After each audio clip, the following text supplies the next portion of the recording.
Tensorflow Object Detection API. How to ignore regions during training. I'm using the Object Detection API from the model/research Python repo on Ubuntu 16.04, and I wanted to fine-tune a pre-trained model. At the moment I'm interested in SSD with MobileNet or Inception backbones on the UADA track dataset. The problem is that there are specific regions, with their bounding boxes, which are marked as ignored regions, and I wouldn't want the model to train on what he thinks are some false positives which are true, just not annotated, included in those regions. I thought of cropping the images to exclude those regions, but I would lose some information.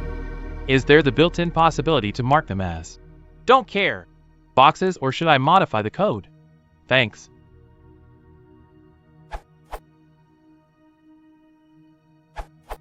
If those regions to ignore remain static, as in, the contents of the region doesn't change throughout the dataset, then the model can be learned to ignore those regions. If you really want the model to ignore them during training, then mask them with a constant value.